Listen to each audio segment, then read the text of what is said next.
Assalamualaikum warahmatullahi wabarakatuh. Di video kali ini kita akan bahas tentang perkembangbiakan tumbuhan. Perkembangbiakan tumbuhan itu terbagi menjadi dua. Yang pertama ada generatif, yaitu perkembangan melalui perkawinan atau penyerbukan. Dan yang kedua yaitu vegetatif, perkembangan tanpa melalui perkawinan atau penyerbukan. Nah, yang pertama, perkembangbiakan secara generatif yaitu tumbuhan berbunga melakukan penyerbukan. Nah, penyerbukan sendiri yaitu bertemunya sel jantan dan sel betina untuk menghasilkan generasi baru atau jatuhnya benang sari ke kepala putih. Nah, di sini ada bagian-bagian bunga. Yang pertama yaitu kepala putih dan tangkai putih yang disebut dengan putih. Dan yang kedua yaitu ada kepala sari dan juga tangkai sari. Nah, dan yang ketiga yaitu ada mahkota. Mahkota ini sama dengan kelopak bunga, cuman kelopak bunga ini ada di bawahnya mahkota. Dan yang kelima yaitu ada bangkal buah.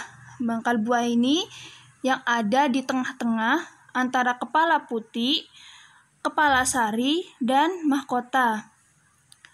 Dan yang terakhir yaitu ada tangkai atau penopang bunga. Nah, proses penyerbukan yaitu ada di kepala putih.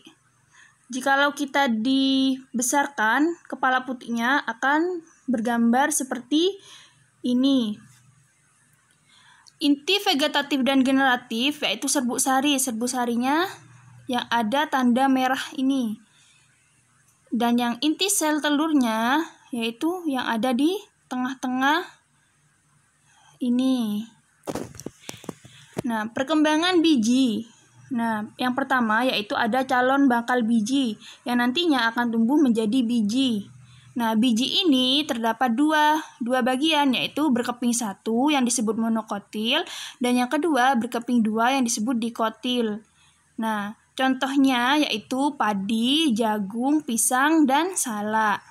Nah, untuk yang berkeping dua yaitu contohnya durian dan rambutan. Macam-macam penyerbukan itu dibagi menjadi 4. Yang pertama, penyerbukan sendiri yang disebut autogami. Dan yang kedua, yaitu penyerbukan bastar yang disebut dengan hibridogami.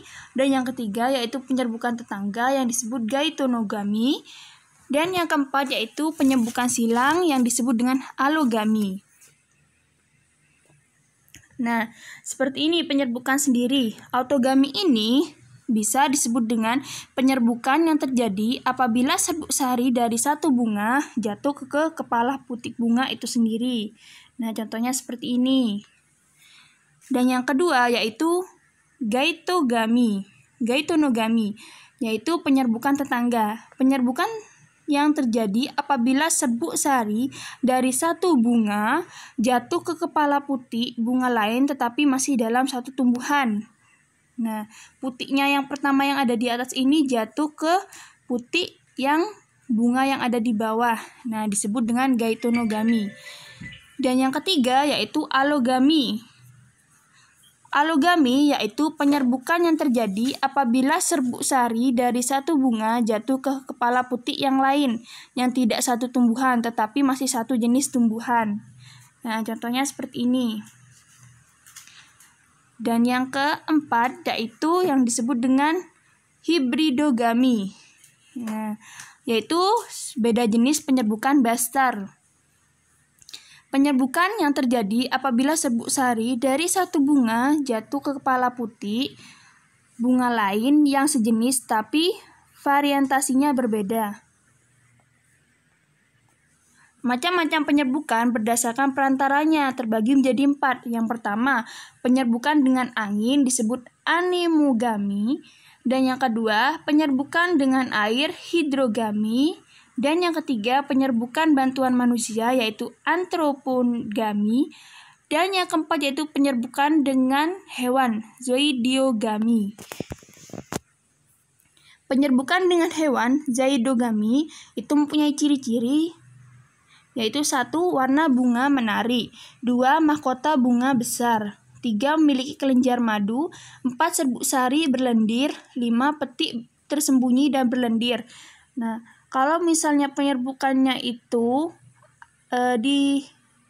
dibantu dengan kupu-kupu, itu disebut dengan automogami. Jikalau dibantu dengan burung, yaitu disebut dengan ornitogami. Jikalau dibantu dengan kelelawar, disebut dengan chiropterogami. Dan jikalau dibantu oleh siput, disebut dengan malakogami. Penyerbukan dengan air, yaitu disebut dengan hidrogami. Ciri-ciri hidrogami, bunganya terendam dalam air seperti bunga teratai dan bunga gangga. Penyerbukan bantuan manusia, yaitu antropogami. Ciri-ciri antropogami ini: 1. Serbuk sari dan kepala putih tidak sama satu bunga. 2. Kepala putih tertutup hingga kepala putih tidak dapat masuk dan harus dibuka terlebih dahulu. Serbuk sari sulit rontok. Ya, seperti gambar di samping ini ya. Penyerbukan dengan angin, yaitu anemogami. Nah, yang pertama ini angin bertiup dan jagung melepaskan serbuk sarinya. Yang kedua, serbuk sari yang dilepaskan terbang terbawa angin. Dan yang ketiga, serbuk sari menempel pada putik bunga jagung lain. Nah, ciri-ciri anemogami sendiri yaitu mahkotanya bunga berukuran kecil. Yang kedua, bunga tidak berwarna. Yang ketiga, serbuk sari kering, ringan, dan banyak. Yang keempat, tidak mempunyai kelenjar madu atau nektar. Yang kelima, kepala putih terjulur keluar panjang dan berbulu. Sekian dari saya, kurang lebihnya mohon maaf.